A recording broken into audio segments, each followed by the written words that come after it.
Assalamualaikum and good morning to all to all participants and our honorable speaker for today. Thank you very much for joining our workshop and data teaching, excellent sharing, transformative teaching. First and foremost, I would like to introduce our honorable speaker for today's. Dr. Baya Ashikin is a senior lecturer in FRST, and she also become a coordinator under Unit Pengurusan Curriculum PPPA. Dr. Maya is received her PhD degree in supramolecular chemistry from Durham University, UK. And Dr. Maya research interest is in the biological application of compounds. I hope I pronounced correctly, Dr. Maya. And their transition metal complex as well as supramolecular interaction within inorganic molecules which can be applied in anion sensing field. She is also one of receiver of Transformative Teaching Practices on Semester 1 Session 2020-2021. So without further ado, I would like to invite Dr. Maya to start her sharing. Okay, Assalamualaikum and good morning everyone. So I am Maya Ashikin, Muhamad Arif. I'm from FSTS, so in Resource Chemistry Program. So today I will be sharing some of the approaches, transformative teaching approaches that we implement in our organic synthesis course. So this is our team. I co-teaching this course with Prof. Dr. Zainab Naini. So originally, this organic synthesis course is her baby. So she has been teaching this course for so many years, and then when I joined, so this is like we have been teaching this course for I think more than 5 years. Okay. Okay, a little bit of introduction on these courses. So in our program,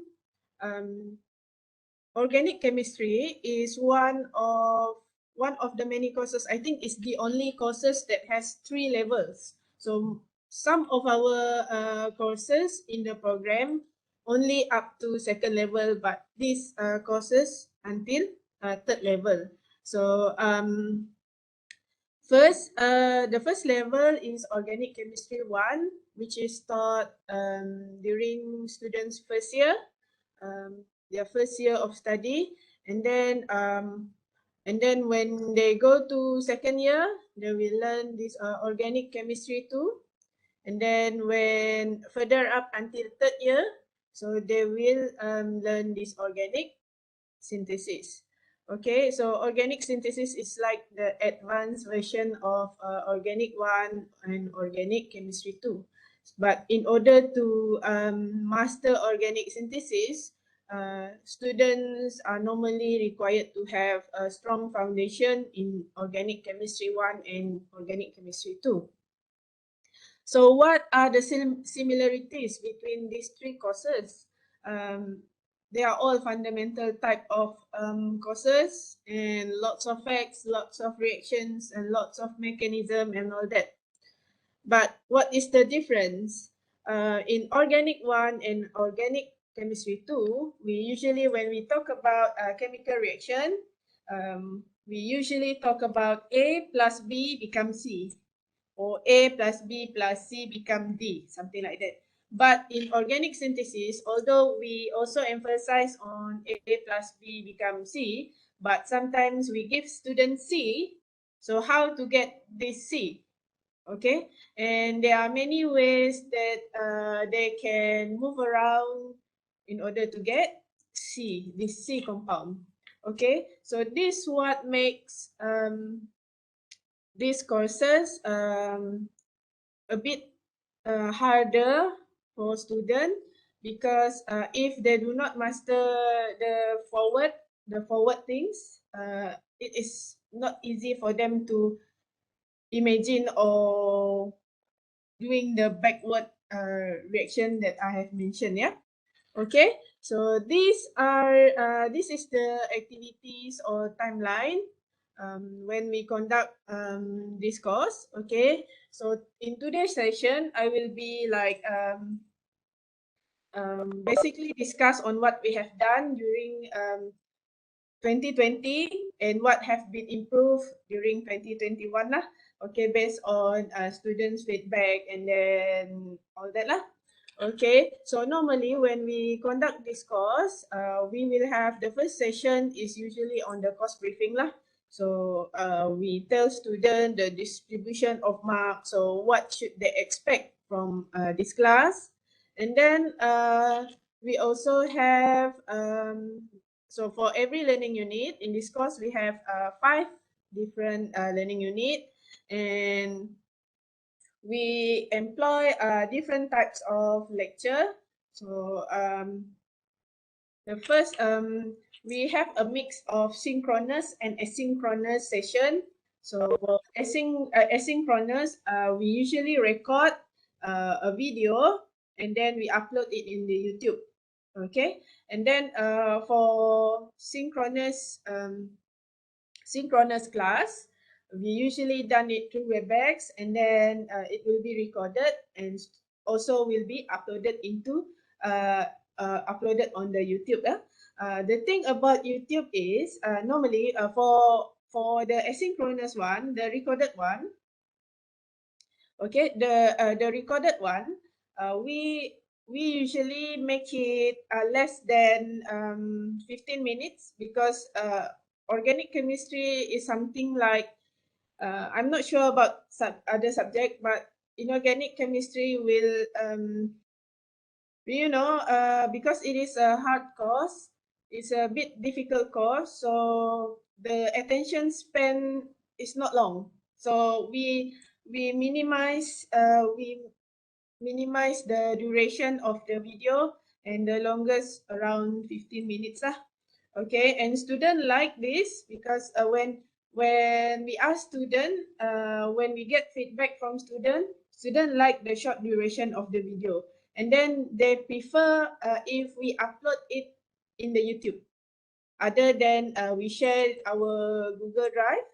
Okay, we share Google Drive. Student don't like that because they said if we use different platform, it requires a lot of data lah for their internet connection. But YouTube has use less data, and because it is a short duration video, they like it so much that that they can watch several times. And then sometimes a student with prepaid, they usually have this bonus YouTube data. So if YouTube, they are unlimited, something like that lah.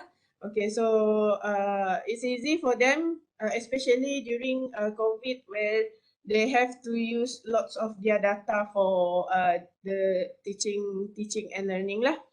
Okay, and also when we have a live lecture, we do not have that much session of live lecture, but when we do it, it's easy. We also allow students to ask a question about other learning unit, not only for that dedicated learning unit lah. And then we also have a group discussion or tutorial.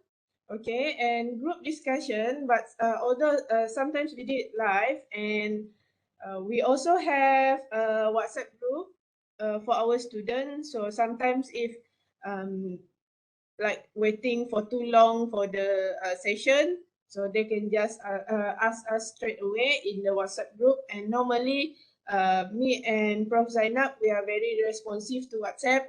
It's just that sometimes student during 2020, in the year of 2020, I forgot to tell students that they should not WhatsApp us after 8 p.m. lah.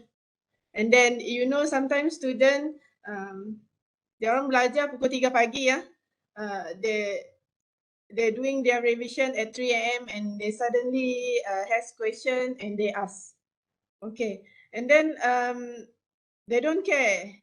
But if we in 2021 we improve that, I told students that I don't mind if they WhatsApp, but please WhatsApp before 8 p.m. lah, because after that I also have other things to do. Okay, and then we also give them weekly problems for them to solve.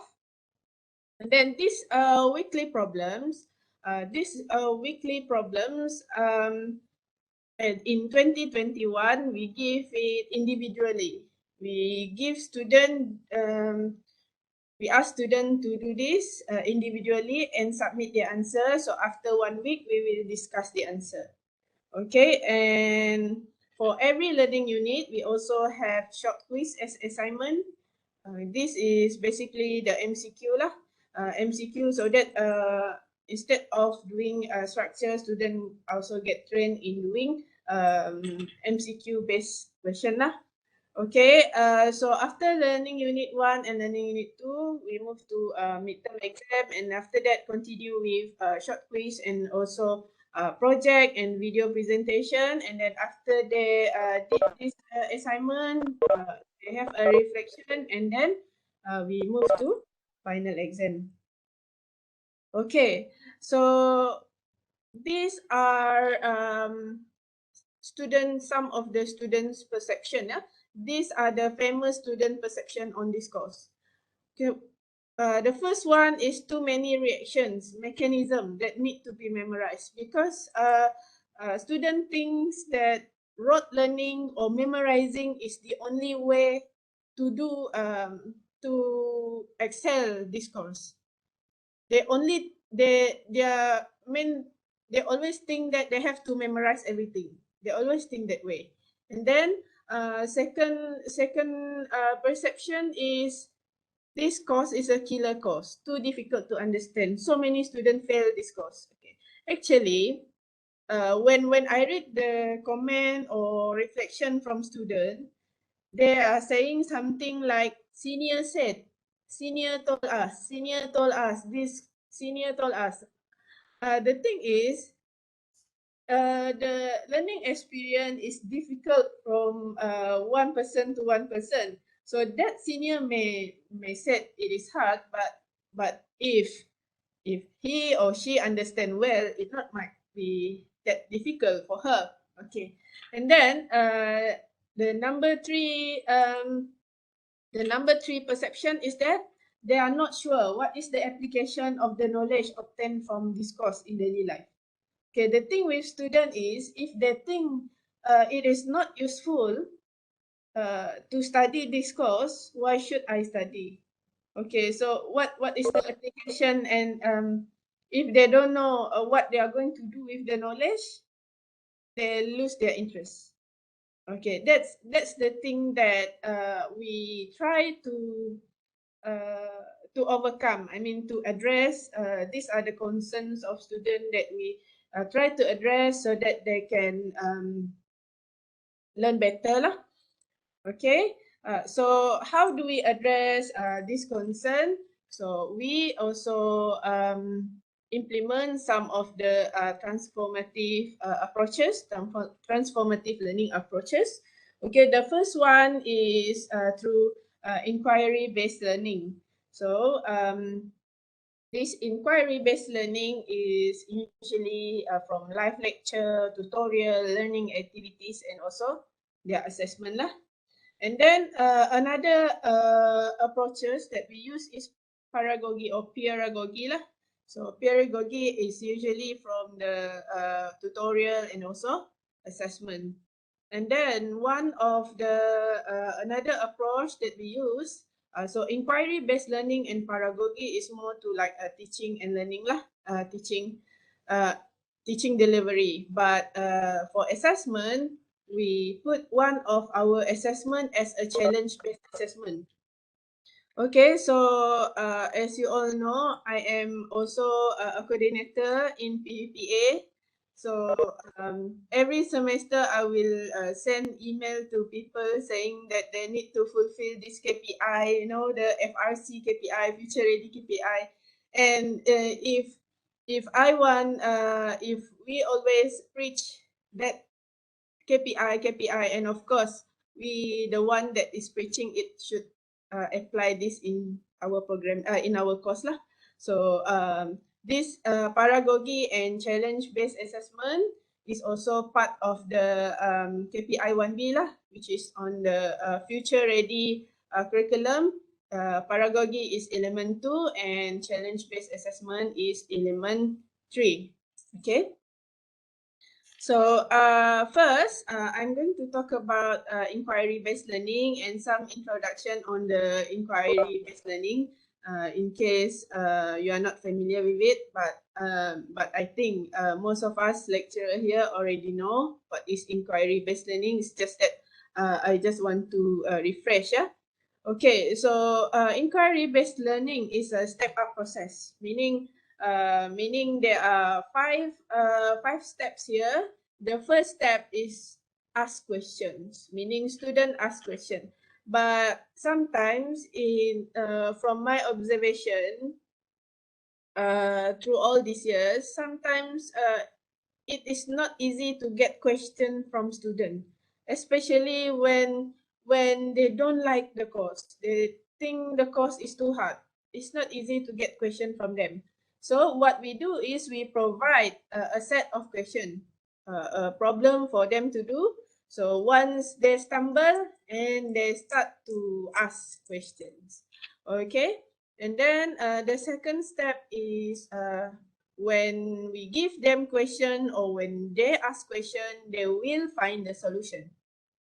Okay, they will try to find the solution, and then they got few solution, and then they gather the information, meaning they find several solution and they gather the information, and then after that they discuss with their peers or facilitators or lecturer, and then after discuss, so that is the last step of acquiring new knowledge. Okay, this is the objective of inquiry-based learning is to get them to acquire new knowledge from starting from asking questions. So there are few types, few levels of IBL. So it is structured, guided, and also open. So in this case, for our learning activities, it is most likely structured lah. So the lowest level of IBL. So it is structured because sometimes we don't get answer, we don't get question from student. But once we can see that the difference is when we start setting the question, and then student will ask because every time they stumble, they will have a question. Okay, that will go to guided lah. Okay, and then we also have open, which is the third level of IBL, where we incorporate it in our assessment too, which is the project-based assessment lah. Okay, I will talk about that later in detail.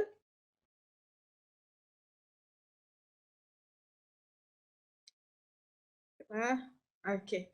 So how do we implement an inquiry-based learning approach in our course?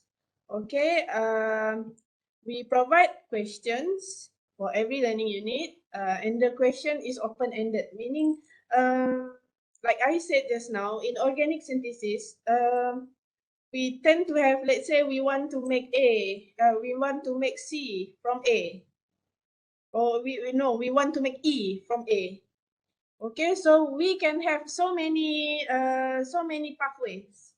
So student can explore many types of reaction they can get the E compound, for example. So it is open-ended, meaning it is not just one answer type of question lah. And then previously in 2020, we gave this question as a learning activity for students to do it individually. But then after that, we received feedback that students said it's too much load, meaning they also have other courses that need commitment other than this course.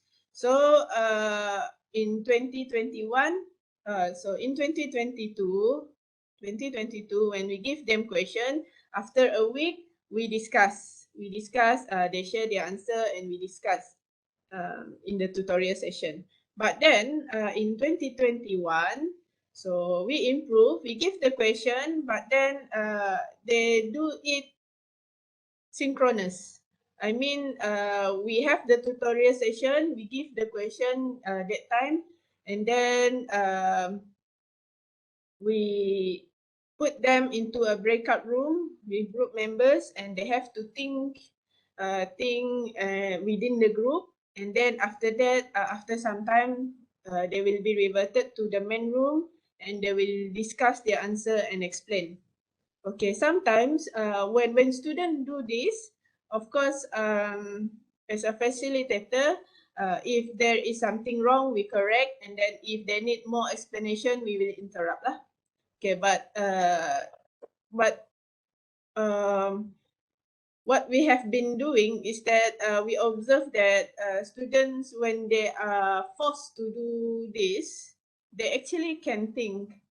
Okay, and when they share, when they discuss with each other, some of the passive member is actually learning from the peers lah. Okay, and through this open-ended question, students learn the skill to synthesize, interpret, and evaluate. So we encourage high-order thinking skill. So in this course, student can never memorize. If they memorize, they will stop. That's why we never worry. Me and Prof sign up, we never worry of the online exam, because some other courses that I've been teaching, you know, you need to carefully think of the question that student cannot Google. I mean, student cannot Google the answer. But this course, the question is easy to set. Why? Because student cannot Google. If they don't understand, they really cannot Google. They don't even know what they're going to Google. And then we do not get, we give example in class, but we give, we manipulate the structure of the compound, and then based on their understanding, they will use their knowledge to apply on the question that we ask.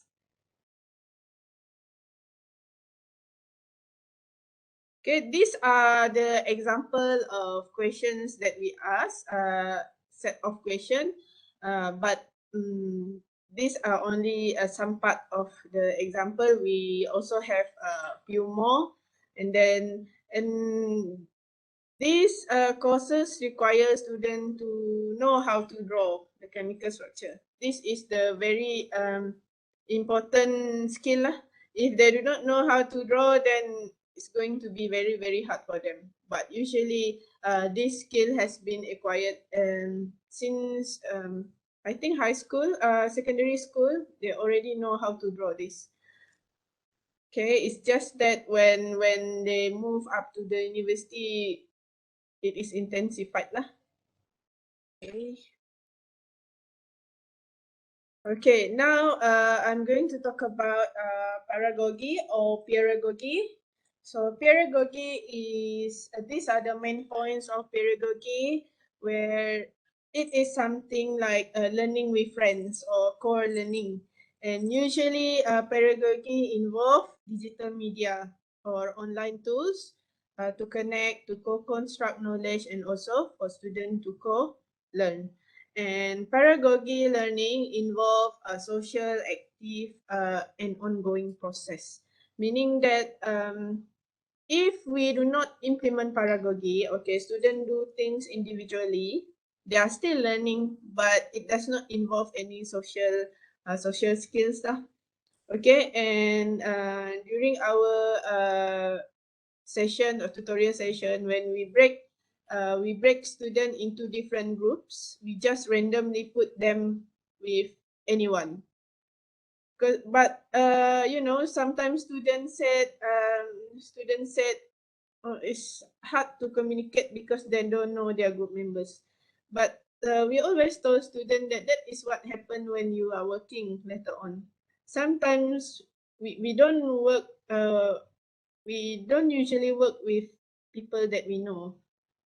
we usually work with people that we rarely know, and then after working together, then we become friends. That what happened lah, usually. And then what do we use in Paragogi? Okay, so how do we implement Paragogi in our course? We have a tutorial session, and then it is a live session. So we have a breakout room and also discussion among group members. Normally we give them time according to the question that we give lah. Normally around 30 to 45 minutes, and sometimes we lecturers will go to different group and see what is going on with their discussion lah. And then we also implement Paragogi in our group project, where students are allowed to choose their own group members, and in a group they usually have 5 to 6 members. And through this group project, of course, if they want to complete this group project, they need to have a discussion among them lah.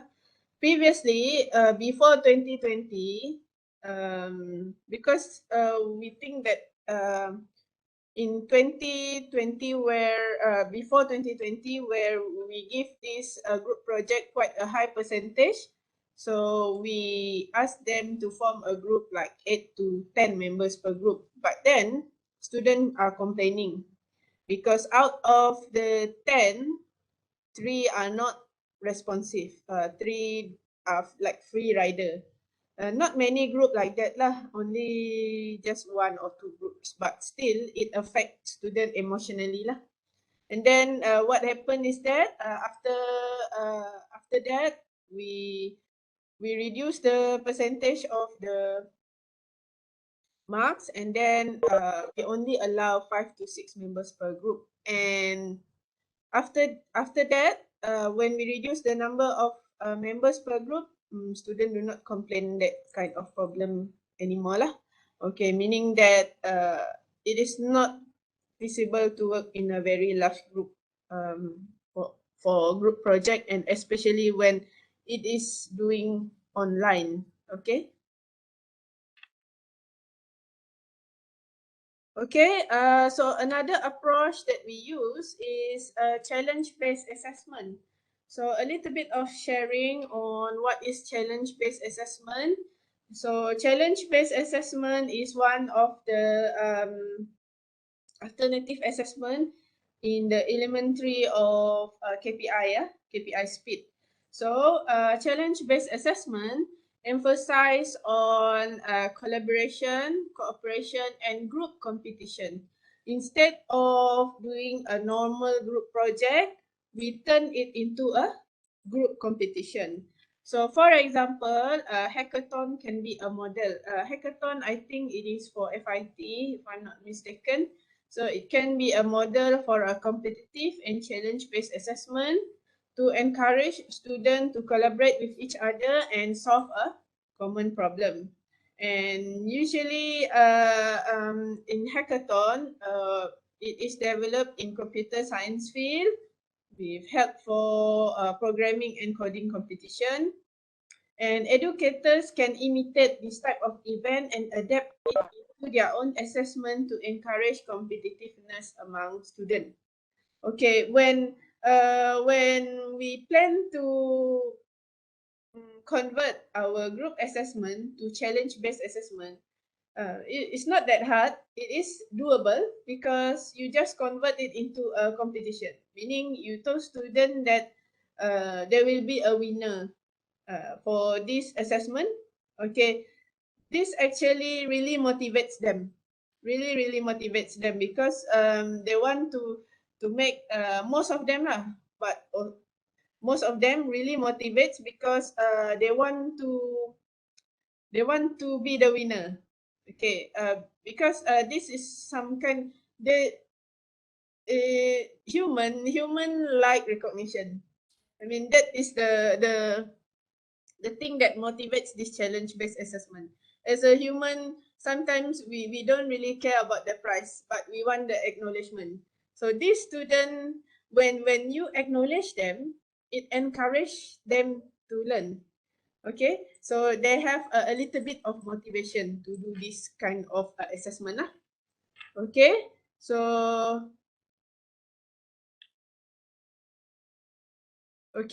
how do we implement challenge-based assessment in our course? So they are given a general theme for their project. I mean, general theme. We don't give them specific things for them to do. We just give a general theme, but it must be related to our learning unit. So what we have learned before lah. And then they choose their own group members and collaborate with their peers in searching, discussing, create videos for presentation. And students competing with one another to win the prize for the competition, as the project integrate the element of challenge-based assessment. And this assessment enables students to critically analyze their learning and relate theories with daily life application. Okay, so this project that we give to students, it actually address the concern number 3, which is they are not interested in this course because they do not find the usefulness of this course with their daily life. But we introduce this so that in the process of doing this assessment, they will know that actually this course is really useful. Okay, and okay, this is our instruction that we give to student. Okay, you can apply this in your course, meaning if you have like assessment, turn it into a competition, then it will become a challenge-based assessment. But of course, in our KPI speed, we need evidence for this, right?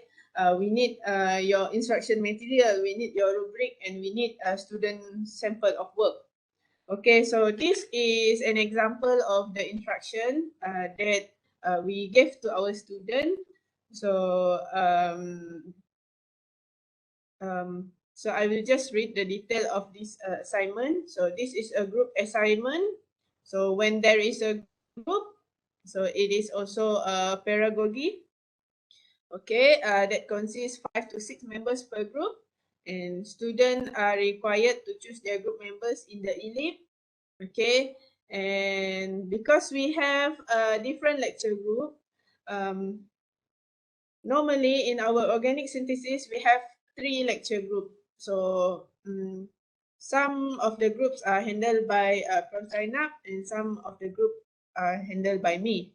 But then we synchronize everything so that student will get the same exposure lah. Okay, so this assignment carries like 50% of the overall grade. Okay, and we also let students to participate in the assessment. So normally the 15% comes from 80% comes from me and Prof. Zainab, and 20% of the marks come from peer evaluation, meaning a student evaluate other groups' presentation and they give marks. Okay, so for peer evaluation, every group is required to evaluate other group using the rubrics provided. And the task is to produce a concise 5 minutes. We told students if they exceed more than 5 minutes, their marks will be reduced. Okay, so only 5 minutes. That's the maximum. And how, and it is before this, when we do not set 5 minutes, they extend up to 15 minutes. And instead of, you know, there are so many things that are not necessary that they included in their video. For example, like bloopers and all that, that is not necessary for the assessment. So that we think that 5 minutes is enough and for them to show us what they have got. Okay. And then they need to upload their video to the YouTube and paste the URL link, okay, for evaluation. So in this point number 6, so this is where this assignment is a challenge-based assessment, yeah. So we put an instruction here. This assignment is designed as a competition where the best and most creative video based on rubric assessment will be chosen as a winner. And the video masterpiece and creativity will be broadcasted through YouTube Live on particular date, and winners will be announced during the live session. And there will be some handsome reward allocation for the winners. Okay, when we do it during face-to-face, it's easy to give them like a hamper and prize giving ceremony. So students like that very much. You know, sometimes when we are doing the tutorial class, not so many people respond when we ask. Okay, but during the announcement of the winner, usually we played around 5 to 6 best videos. Based on the evaluation, I played around 5 to 6 best videos, and then they will comment on the chat. So every time one video come out, they will comment. And the chat box is filled with comments, and that does not happen during the tutorial class. I mean, tutorial class, they chat, but not as much as the competition. So that means students really like this.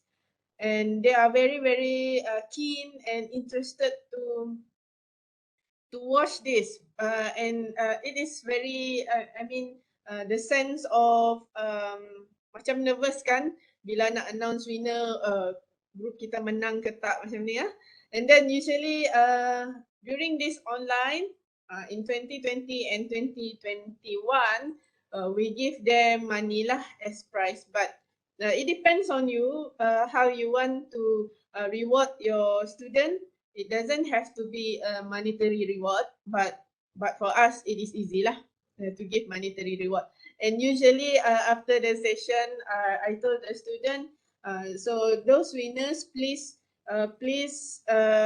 PM me, and then PM me your bank account, and then I will transfer straight away. They are very fast in doing this. After I said, they send me message. Oh, I'm the representative of the group that won. You see, they are very excited, even though the prize money is not that much, but they are very excited. And if you ask them to ask question, or you will find slower response. But then if you said PM me, I will transfer you money, that is very fast. We will get very, very fast response. But that's how student is. Sometimes we think them as an adult, but they actually around 21, which is still sometimes not mature enough lah, still kid lah. But and then they like to be acknowledged like this. And then when they have like very proud of themselves, yeah, if we announce them as a winner. So this really motivates them. Even in the evaluation that we receive, they really like this competition. So I encourage lecturer maybe can go into challenge-based assessment, okay, for your program KPI. Because usually when we do audit, I'm sorry ya, saya masuk sikit the audit ya. Okay, so when we do audit, I haven't seen anyone doing this challenge-based assessment. Probably because we are not exposed to this. Okay, we are not exposed to this. We only know like authentic assessment or performance-based assessment. But this is also one of the interesting part of assessment to motivate your student lah. Maya, Yeah. previous workshop before we had PKP, we have Bengkel on challenge-based learning. So after that we stopped due to the PKP, and then we focus more on element of online learning. So that is why I think around 3 years dah kita tak tak buat bengkel membentuk challenge based learning. InsyaAllah kalau kita boleh buat bersemuka nanti, insyaAllah we will proceed with the challenge based learning. Mungkin Like orang other approach as well. kan. Yes, betul-betul. Okay. It's okay. Like Dr. Mazlina said, maybe they will do this exposure on this lah. But this is just a raw idea of what I have implemented in my course. Okay. Okay. So for assessment to be known as a challenge-based assessment, of course, you need a tentative schedule of the competition lah. So in our schedule here, it's just like we have some of the remarks, meaning our comments on their project, and then we play back of the videos. We don't play all, we only choose the basics usually.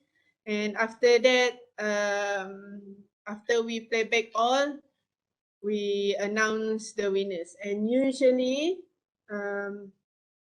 sometimes, you know, when you do a live tutorial, students said, I'm sorry, I don't have internet connection. Selalu saja ada masalah internet connection kan. But then, but when we have this announcement of winners, the attendance is very good. The attendance is very, very good. I can see the difference. And because they are excited, right? And then, and some of the topics that they cover are quite interesting because they cover like this one, unpack the viral product timbang kilo. I believe everyone know what is product timbang kilo, right? So product timbang kilo contains so many harmful chemicals. So they are telling about that. Of course, the harmful chemicals. They show us how it is made lah. So that is the content. The content part of the course is they should tell us how the compound is made in the lab, but then how it is used in this product timbang kilo, for example. And then also this trans fat tragedy. I think this video is very funny because student are talking about trans fat, and one of the student keep eating the junk food and then suddenly got like heart attack, something like that, but very, very funny. And then and in the previous last semester, they even talk about hyaluronic acid. Hyaluronic acid is the one that being used in the face moisturizer, usually for your skin to look moist lah, something like that. And also they are talking about drugs and all that. And sometimes student, when they don't want to think about something beyond what they know, they will usually ask us, can we do something regarding soap or hand sanitizer? Normally me and Prof Zainab, we will not accept that because I told student soap is a very common thing, and you already learned that since Form 4 secondary school. So why do you need to tell other people about that again in your third year? Okay, so when they ask us, normally we don't want to accept that lah, and they have to think of other things. And then also because of the COVID, they always think of the sanitizer, which is alcohol. But that is very simple one. We do not want something that is very simple. Of course, it is useful, but we always told them that they are third year student. They are not first year, so they need to think. Forward lah. They need to think something bigger than that. Okay. Okay, this is our rubric. We also judge them based on video popularity, because we want them to share what they have been doing. to the community, and surprisingly, some of the students get even like 1,000 likes. 1,000, many hundreds of shares. I don't know how they do it, but even though in the evaluation, in the course evaluation, they said it is not easy to find someone to watch our video and like, but that is the things that we want to tell student. Of course, bila kita belajar kan, it's not like we are shock sendiri kan, shock sendiri. So we need to tell other people outside there what are the knowledge that they might not know in case of this product timbang kilo, and then some of the minum air kurus tu kan, air kurus kan ada compound that is very harmful to your body. It can make you kurus, but then it will cause problem to your liver and all that. So we want students to tell people that that this is not the way things should be done. Okay, so although they complain that it's not easy, but they managed to do it.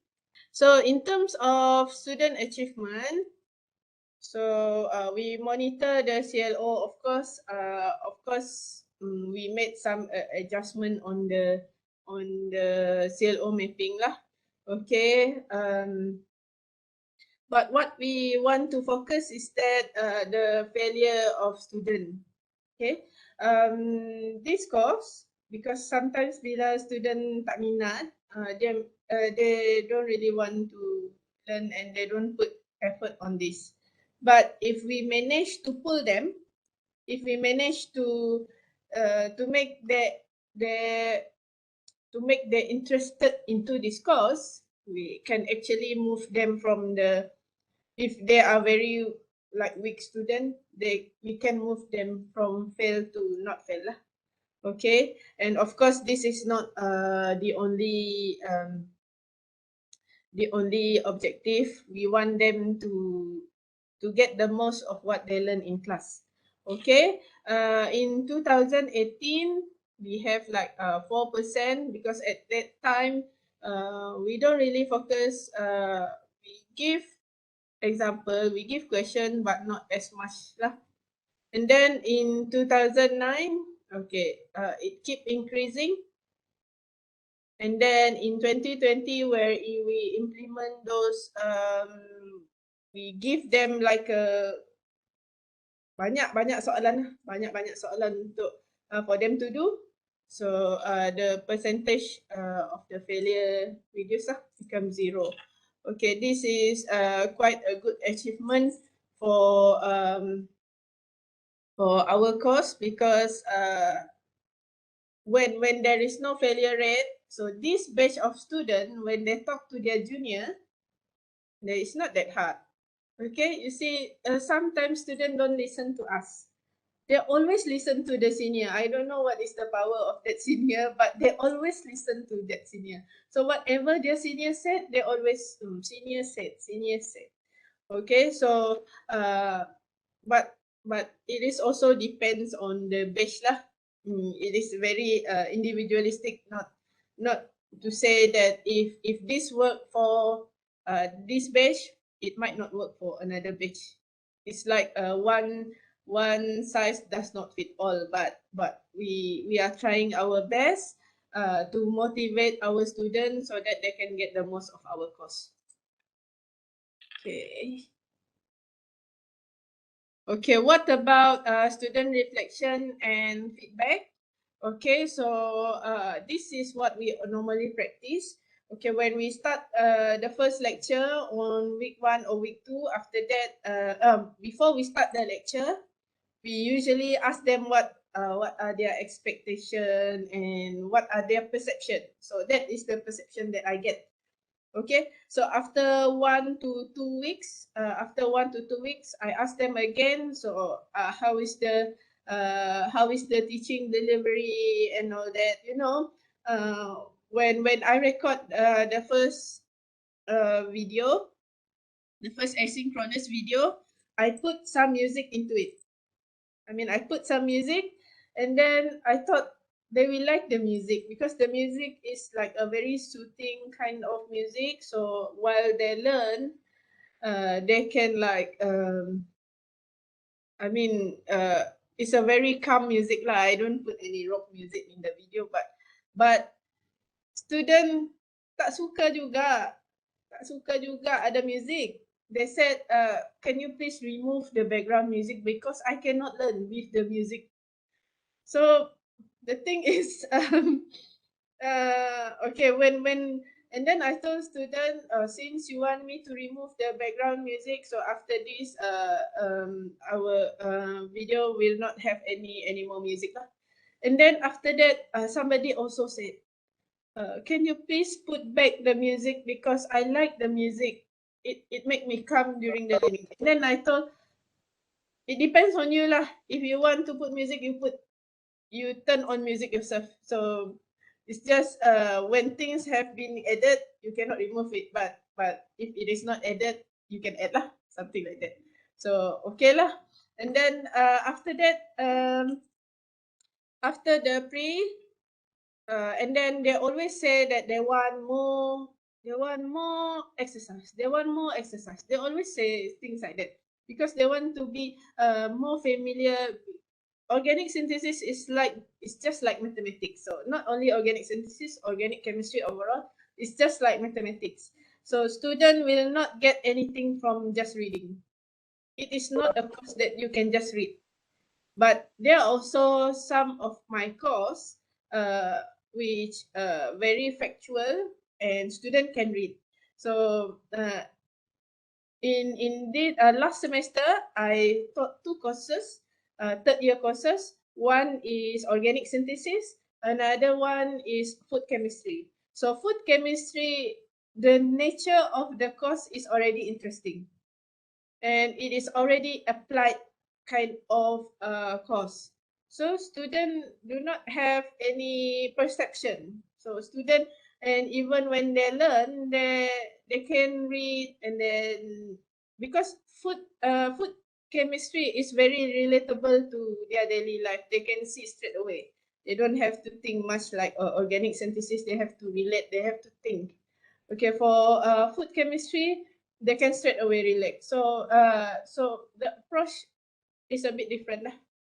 And then, but then the same, because I was teaching the same batch of student, and then they said like they want what approaches in the food chem also applied in the organic synthesis. For example,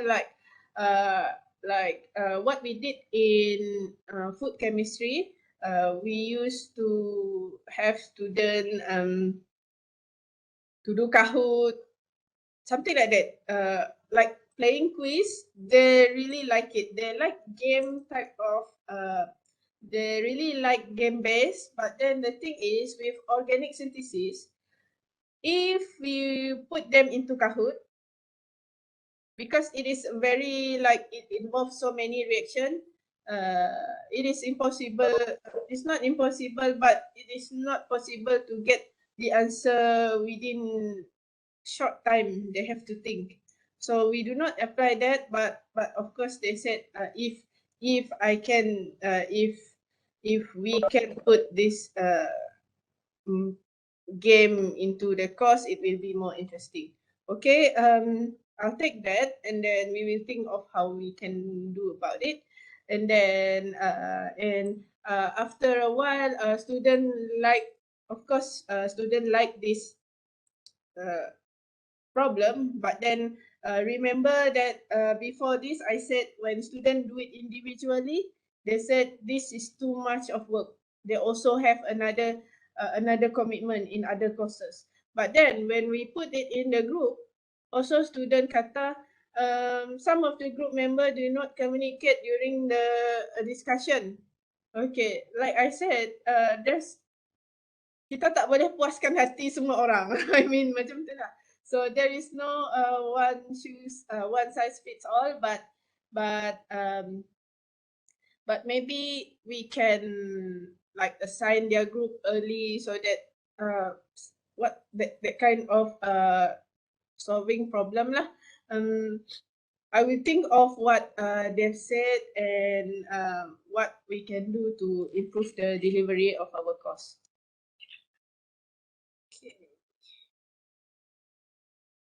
Okay. With that, I end my sharing. But I always have this principle is the teaching principle that we always have is that I at least for myself, I should teach student in a way that I want other people to teach my son, for example. Macam tu lah kan. So of course, we don't want other people to not properly teach our son at school at university, but in order to do that, of course we need to practice ourselves because we are educators, not just teachers. I mean, what we do will motivate the student, and then of course when we want to move from teacher-centered learning to student-centered learning, it is not easy. It requires lots of time, lots of thinkings, and it requires you to read feedbacks and to address students' concern. But then, to me, I think if we are sincere and if we do think the benefit that it gives to our student, so only good thing will come back to us later lah. So with that, also we think that we are still there is still a lot of room for improvement. So maybe we should try like infuse some of the research into our course. It's just that we need to plan again lah. Okay, and then okay, although I'm sorry if there is any kekurangan lah from my side. So what I hope all participants can get something from my sharing today. And thank you. So if you have any like suggestion or question, you can ask. Okay. Alright. Thank you, Dr. Maya, for the sharing. I would like to open to the floor for any questions, any question or suggestions to Dr. Maya. There is a question, yes. There is a question from Dr. Gabriel. What about practicals? Organic chemistry requires hands-on. Yes. So it might be you can explain on that, Dr. Maya? Okay. In our courses, when we design the courses, we have organic 1 and organic chemistry 2. We have lots of practicals already.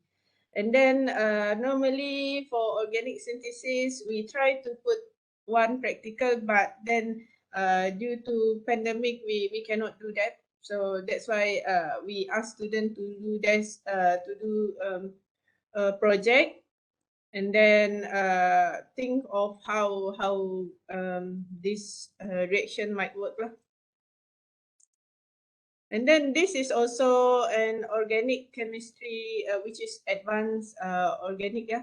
And sometimes we need, for example, if we want to like normally in organic synthesis field, where we get something from nature, for example, we get something from nature and then we make it in the lab. That is the purpose of organic synthesis lah. And then and it require lots of steps. It's not like one A plus B get C. So A plus B get C, we get it. We usually get it from our organic chemistry 2 courses lah. So, Dr. Maya, since Dr. Gabriel asked that type of question, so how you deal with the practical parts during MCO, because you have to do the online class? So how is it? How how you adapt with that situation? We only ask them to do that video. It's not easy because they cannot do it at home. I mean, like what I teach in food chemistry.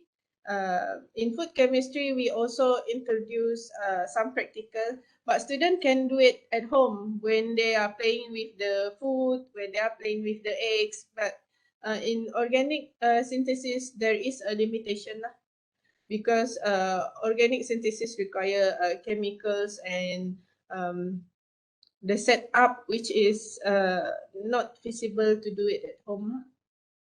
So we just transform it into a project based, and then we also have been thinking of a virtual lab, but then virtual lab is too expensive. We don't have that.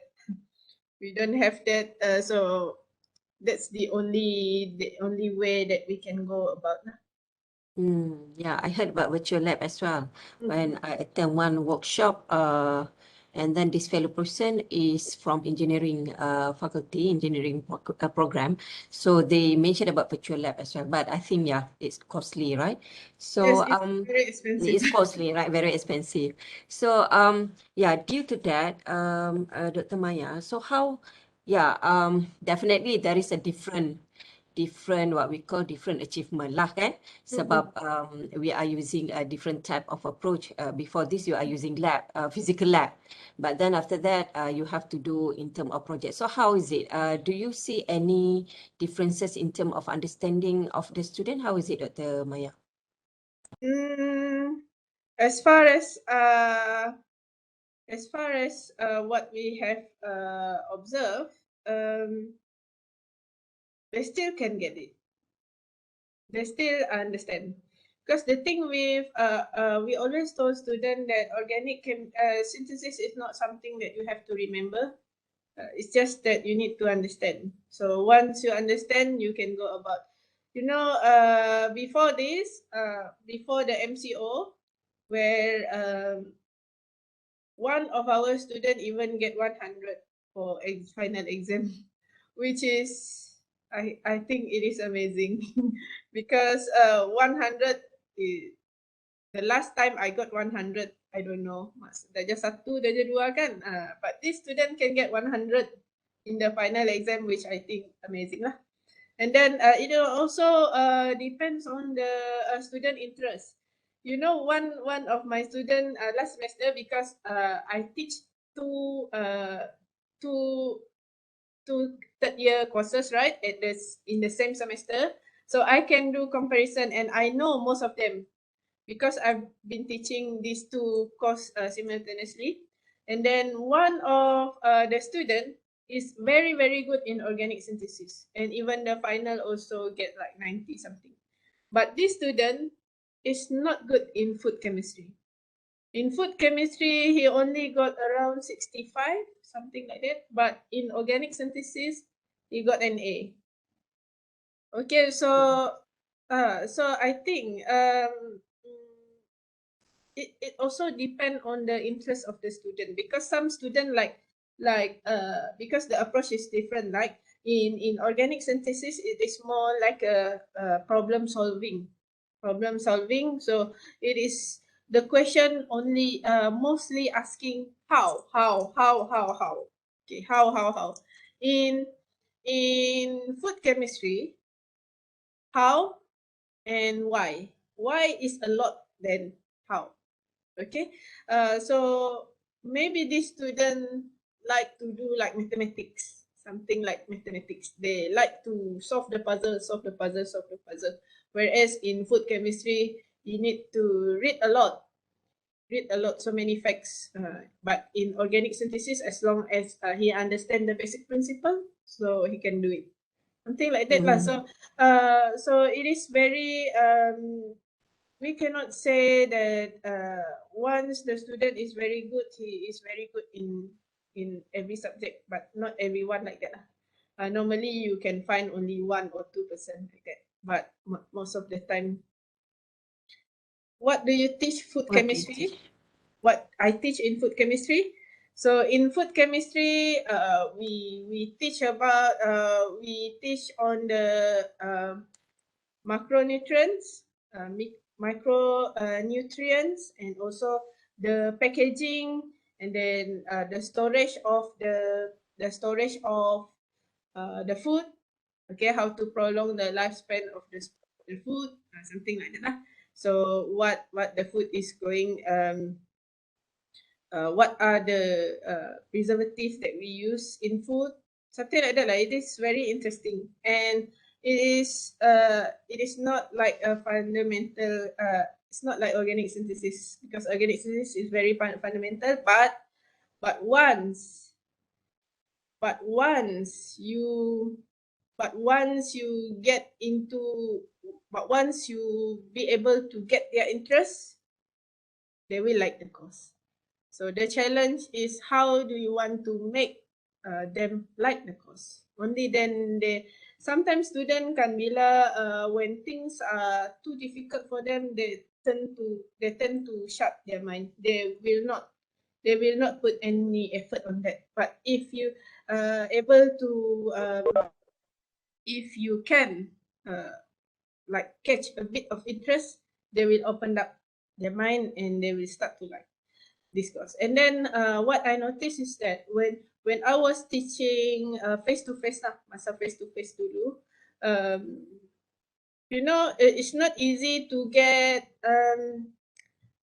you know, I always ask a student to write in front, to share their answer in front, and it is not easy to get boys' attention. It's not easy. But in organic synthesis, we managed to do that. Meaning boys, they like they are kinesthetic learners. I mean, if we want to capture them, we have to get them to do something. Okay, that is one of the thing that I think, if we keep we but in even in our online course, we also get boys to answer question. It's different with the food chemistry. Food chemistry, the volunteer usually comes from girls lah. And maybe I don't know, psychologically I don't know, but I leave it to the psychology people to deal with that lah, not my area. So I have no comments on that. But that is the thing that I observe lah. Okay. So Another question, Dr. Maya. Do you teach the analysis, for example, how to test for alterations? Because we only have one courses of food chemistry and it was taught in the third year, so we usually have only one practical for that, because it's not it's not a like a first year course where you have the cursus itself and then you have the practical as a separate course. But this is one course, so we need to incorporate some of the lab, but we can only manage to do one. But we also address that when we do the last CRM. Okay, we also noticed that students do not have much experience on handling food related experiment. So we change our curriculum. So we have courses that is like a food analysis courses. So that courses will involve lots and lots of practical, and student can test for alteration in food lah. Dr. Maya, I think my last question for you. I would like to know how many units that you are using inquiry-based learning and how many units that you are using challenge-based learning, or else you integrate with these both approaches? Inquiry-based learning for all learning unit. So every learning unit, we have sets of questions. Every week, like 2 sets of questions. So one for every week lah. And then for challenge-based because it is it's like an open team. it is an open IBL, so they can choose whatever that has been taught, and they can even find something that is not taught in the class, but they already know the basic principle of it. Because in organic chemistry, the principle is always like you have like we said, nucleophile, something that donates, something that accepts. As long as somebody is donating, somebody will accept, something like that. So if they can, based on that principle, it is open, so up to them to explore. All right, I think that's all. I think I would like to conclude our sessions for today. I really hope that our participants today will find valuable in order for you to empower valuable information in order for you to empower your teaching and learning using transformative approach.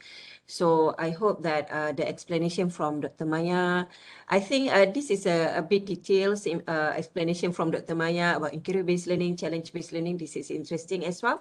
So I really hope that all participants able to use the information in order to empower and improve our teaching and learning for this coming semester, inshallah next week. So still not late, and then we can improve something in order for us to ensure our students able to grab more understanding and information about our teaching and learning. So with that, I would like to thank all participants for today's attendance, and thank you very much to Dr. Maya for your sharing, for your very informative information to all of us. So insyaAllah next round, it might be kita boleh jemput lagi Dr. Maya untuk share other approach in transformative teaching and learning. Thank you very much to all. Stay safe. Assalamualaikum. Thank you, Dr. Maya. Thank you very much. Very much.